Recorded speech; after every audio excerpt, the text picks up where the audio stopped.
Generative AI video isn't just about creating bizarre viral clips for the internet.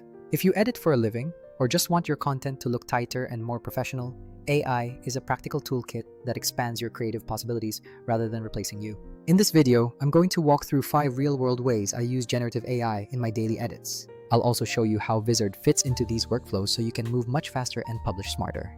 Starting with number 1, the art of creating impossible transitions. I recently had a drone played in my timeline with a beautiful overhead glide, and I really wanted to transition straight into an underwater scene. Instead of hunting through expensive stock libraries, I exported the last frame of the drone shot and fed it into an AI generator. I used a prompt like, "Camera swoops down into the water revealing an underwater kelp forest" to get exactly what I needed.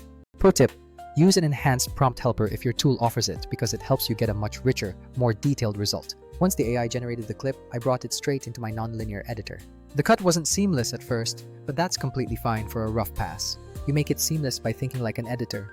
Apply speed ramps, tweak the color, and add a little motion noise. I used a speed cut, sped up the approach portion, and adjusted the handles so the movement flowed naturally. I used color curves to close the exposure gap, pulling down some blue in the midtones and knocking back the saturation. Finally, I layered a shake effect that animated in right at the cut, and suddenly that jump felt totally intentional. Here is where Vizard helps. Instead of manually trimming long footage to find the best match, Vizard's auto-editing viral clips does the work for you. It scans your long-form file and suggests the tightest moments to use for your transition matching. That means you can focus on the creative bits like prompts and timing instead of hunting through hours of footage. Number 2, compositing elements and overlays. Sometimes you just can't find that exact texture, grunge layer, or light leak in the standard stock libraries.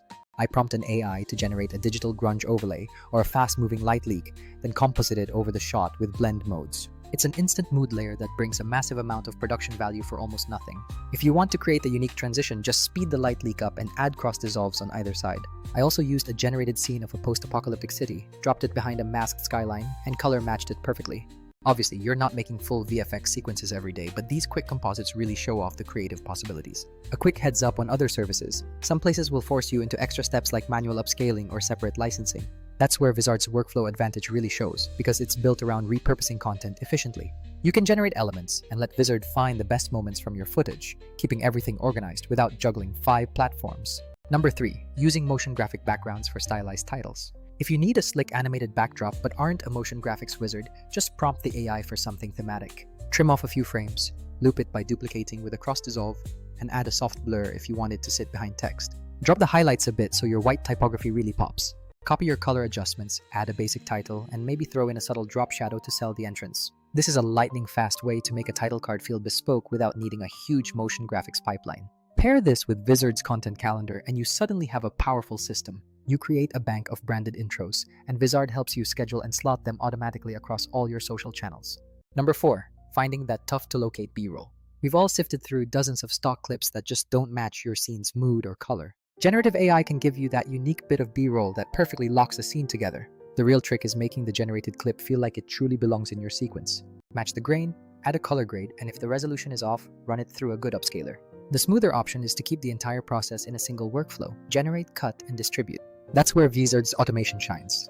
Once you have your material and AI-generated B-roll, Vizard assembles the short clips for you. And finally, number 5, storyboarding and shot planning. This might be the most underrated use of AI. I used it recently to build a rough storyboard for a fake brand demo. The concept was simple. A tired commuter finds a drink, takes a sip, and the world blooms into color. I grabbed stills from generated clips and arranged them into a sequence to make a visual pitch I could show a client. The beauty of using AI for storyboards is you don't need perfect footage. These are just references for mood and framing. Having a visual mock-up ends the trust me conversation with clients instantly. Where Vizard comes in here is turning those long-form pitch clips into short promos automatically. You can hand a client a multi-clip rollout plan in minutes, complete with timestamps and captions attached. A few closing thoughts. Generative video tools open doors, but they aren't a magic button that replaces your own taste or timing. They give you building blocks, and your job as an editor is to glue them together with rhythm and color. Vizard's sweet spot is taking the chaos out of repurposing by finding viral moments and managing your content calendar. If you want to try this, start by exporting a frame from a clip you love and prompt the generator for a complementary scene. Test how it edits in, use speed ramps to hide seams, and remember that grain and motion blur really sell an element. Take Vizard for a spin if you want to turn long videos into consistent short content that actually posts on time. It's less about automating creativity away and more about removing the boring parts so you can make smarter creative choices. If you like this breakdown, I have more videos that dive into specific tools, hacks, and workflows for your next edit. Watch the next video if you want a step-by-step guide on how to turn one recording into a month's worth of content.